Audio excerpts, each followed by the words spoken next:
doing? Like, what are we doing? What is up, you guys? So I wanted to go over this story because I've been seeing a lot of video footage and images that are quite concerning coming out of this event that is going on. And I think we should talk about it. I think it brings to light and perfectly illustrates the problem that people are having with some of the stuff revolving drag and kids and all of that, and how much it has escalated in a very short amount of time. When we're talking about like the introduction of like Drag Queen Story Hour until now. So from timcast.com, Disney affiliated drag queen welcomes children to show featuring simulated sex and nudity. So this drag queen is basically wearing like a box with like fake boobs in it on his chest. It's a weird one. And this is the simulated sex act that is going on, all in front of kids. This is an all ages show. Drag queens have launched a Christmas tour dubbed the Naughty List that has already garnered controversy from a journalist who observed and recorded one event held in Austin, Texas, describing it as a blatantly sexualized show meant to groom children. The show's host, Andrew Robert Levitt, who performs under the stage name Nina West, is affiliated with two of the foremost children's television networks, Disney and Nickelodeon. His tour is scheduled to make 18 stops in cities across the United States for a total of 36 shows. Reporter Taylor Hansen, who documented the performance, shared a Twitter thread compiling clips and photos he took while at the event. In his highly critical commentary, Hansen chronicled portions of the show, which included dancers acting out songs such as In a Box, where the performer, I actually just hate that word, so I don't like saying it.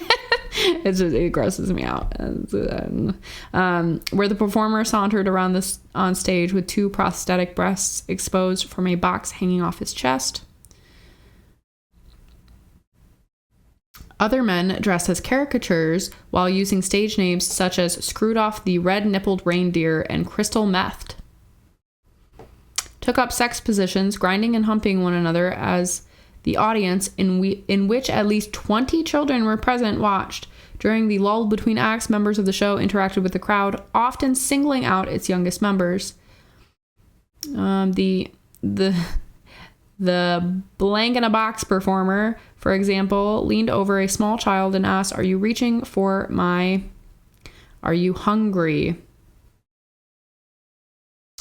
Screwed Off at the end of his performance asked 9-year-old attendee Major what his favorite part of the show was. "Nothing," the boy replied. Yeah, probably because they were freaked out. When a second performer asked the boy where his mother was, the male drag queen said, "You're 9? Oh, look at that. Thank you to whoever's mom is out there. Where's your mom?" he asked.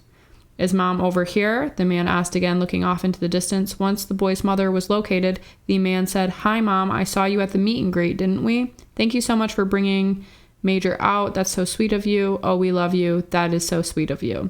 This is what we need. Parents like this, ladies and gentlemen.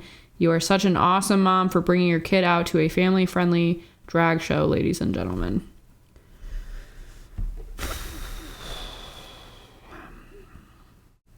The exchange prompted Hansen to tweet out some more of the striking scenes from the performance while asking what part of it qualified as family-friendly. Crystal Meth then performed Rihanna's song S&M about the sexual fetish for sadism and masochism. As he performed, children who were given money from their parents began to present it to him.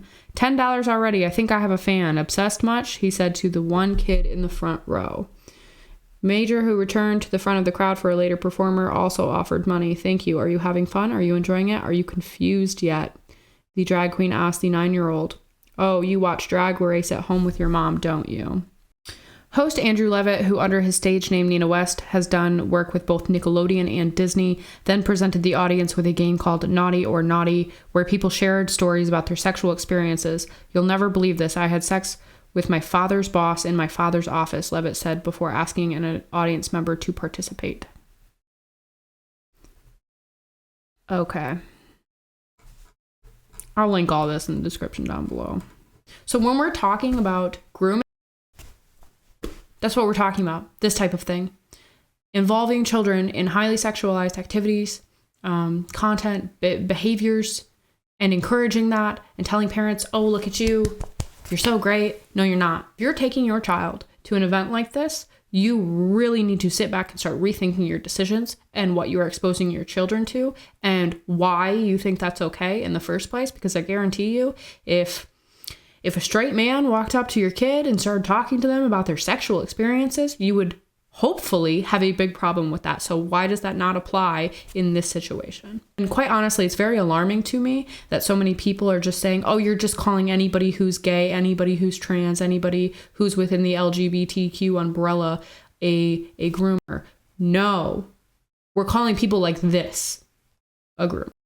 Because this is what that is. And it's happening within our society in many different ways. There are teachers who are actively encouraging their students to hide things from their parents, heavily revolving around gender ideology and gender identity and all of that. And then we have this other kind of portion that is encouraging parents to bring their children to drag shows that are completely inappropriate, but yet are marketed towards children, towards being family friendly. What part of this is family friendly? What is wrong with all of the people that are performing, that are arranging this event, that are saying it's family friendly while knowing what kind of activities, what kind of content, what kind of performance this will be? And what is wrong with all the parents who are just parading their kids in here and going, yep, this is fine, and not just immediately walking out when they're seeing this kind of thing?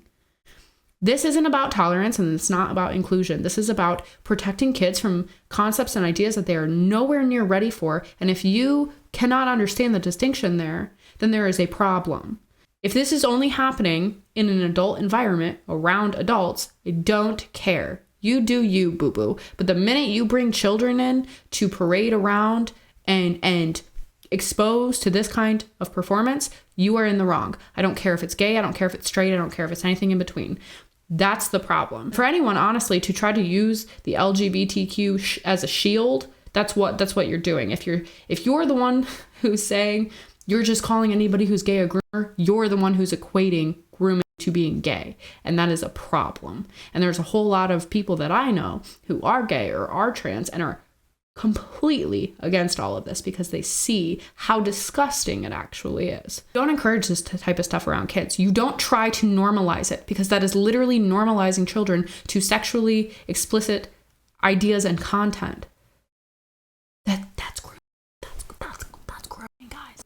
And the fact that it's being marketed towards kids, we're having events at schools that have drag in them. What is the purpose of that?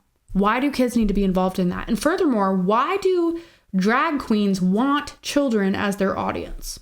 And I'm a bit more heated in today's video than I normally am, because it really actually makes me angry, because we're sitting here wondering why there's such a big problem with child exploitation and people victimizing children, and you're supporting this. Honestly, with what just happened with Balenciaga and their BDSM teddy bears and the amount of people who are actually defending that in some crazy capacity, it shouldn't be a mystery at this point why this has become such a pervasive problem when it's right in front of all of our faces.